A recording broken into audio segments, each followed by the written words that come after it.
Hey and welcome to my little kitchen.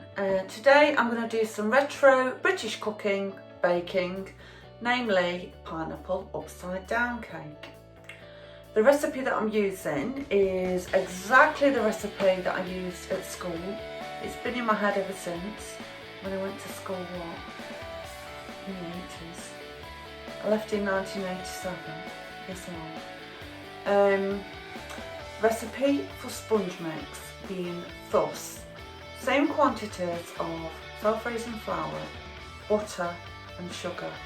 Okay, for this recipe, 4 ounces of self-raising flour, 4 ounces of sugar, 4 ounces of, what's the other one? Butter. However many ounces you use for your sponge, you half that number and use that number of eggs. So we're using 4, 4, 4, that means 2 eggs, okay?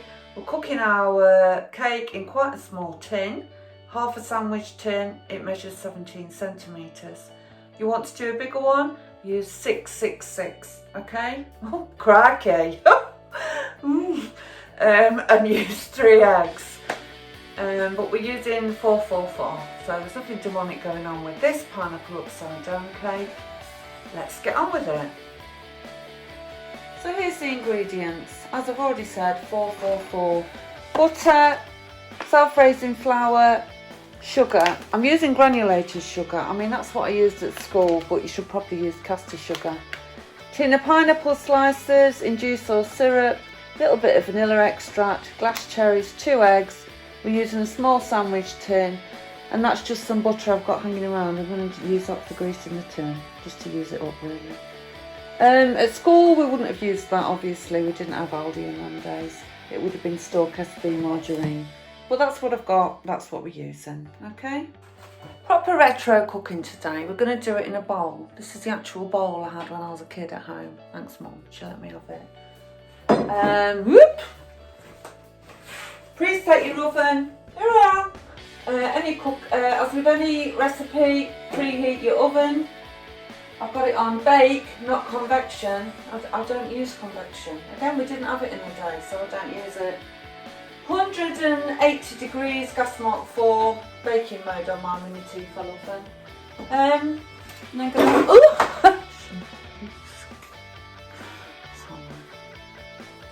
okay, so I've got 4 ounces of sugar in my magical bowl. I'm going to add 4 ounces of softened butter. I'm just showing this top tip. Weigh your butter in the lid of the margarine, whatever you're using, in the lid or the wrapping paper or a bit of kitchen paper, then you don't have to keep washing these stains. Top tip of the day. Then you cream together, it's hard to do with one hand. Cream together the butter and sugar, okay, till it's all combined. I can't do it with one hand, but that's what you start doing.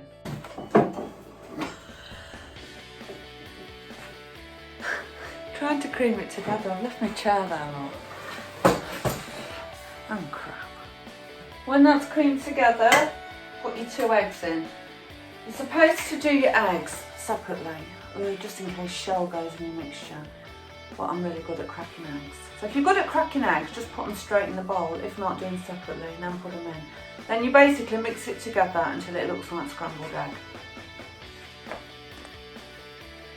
All mixed together, now we're ready for the flour. Okay, got my 4 ounces of self-raising flour. We're going to run it through a sieve into the bowl, just to get some extra air in and get rid of lumps. That's how long it takes. Seems like it might be an optional step, but that's how fast it was. So I recommend doing that. And then we just mix it in. Add a bit of vanilla essence if you want to. 2 to 3 splashes is what I use, I'm going to. And that's your sponge mixture ready. Really easy, you don't need a food processor. If you're not sure about how much vanilla essence to use, just fill the cap. That's what I always tell my daughter to do. Vanilla extract from Aldi, really inexpensive, just makes your cake a little bit more vanilla-y. Also to say, when I was a kid, we were taught to fold in the flour. Don't beat it really hard, otherwise you'll knock the air out of it. How true that is, I do not know, but yeah. Don't overbeat it. That's done. That's perfect. Tell you what, it tastes great as well. Not that you're supposed to eat raw eggs. Don't eat raw eggs, folks. I'm not gonna, not at all. Now I'm going to grease the pan. In my day, we didn't have baking paper. If we did, I didn't know about it. So you get your paper, or tear off a bit of paper. That's it. Pan prepared. I think this pan might be a bit too small, but to be honest, I didn't want to make a giant cake because it's only me going to eat it. I'm large enough already. Right, I've got my tin ready, I've drained the pineapple, I've got my cherries here. We want 2 tablespoons, which is 4 dessert spoons of golden syrup. Oh, that's hard work. Well, I can't be bothered. I know how much 2 tablespoons looks like. Good. Squeeze. If you can't get golden syrup because you're living abroad or you're from a different country, use 1 tablespoon of brown sugar, or white sugar actually, it doesn't have to be brown. 1 tablespoon of chopped up pieces of butter. Just bung it in. You don't have to melt it, you don't have to mix it together. That will do, that tastes great. I used to use that when I lived in Germany and couldn't get golden syrup. But yeah, I'm leaving now, I've got golden syrup again. And look, onto the syrup. 3 pineapple rings, because that's what I can fit in the dish, okay? Might be able to fit 4 if you're using a square pan. Glass cherries. 1, 2, 3. Okay, go in the middle of the pineapple. If you want to, put some more in the gaps. Okay? Don't forget, that's going to be the top of your cake because it's literally going to be turned upside down. So make it look pretty. And then it really is as simple as spooning over your cake mix. Oh, I think that is about the right amount. See, any more would have been too much. Yeah, that's good. Perfect.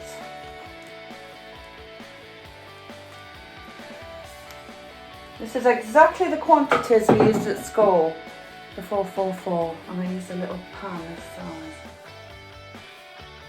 That's it, and then it goes into your preheated oven.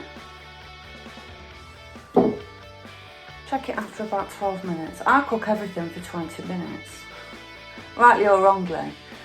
20 minutes is the magic number when you're baking cakes. But check it before that, because also I burn things. But I'm not going to burn this.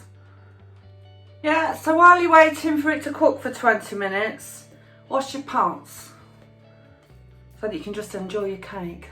Don't eat raw eggs. Don't ever eat cake mixture with raw eggs in. You can get salmonella. Okay, 20 minutes is up. I took it out the oven and I left it to sit for about an hour. Just because that kind of lets it cook by itself for a little bit more without burning the top. But yeah, that looks good. Loosen the edges a bit.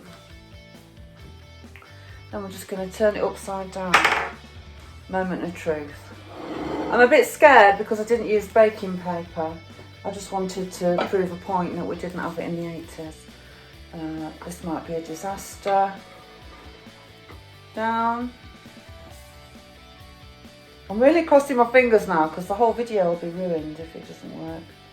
Et voila! Let me see. Look at that, everybody. Shit. Okay, I cut into it and it wasn't quite done in the middle. So that was me being lazy and trying not to put a skewer in it. Give it 30 minutes. Not 20. 20 minutes isn't the magic number. 30 minutes will get you a much better cake.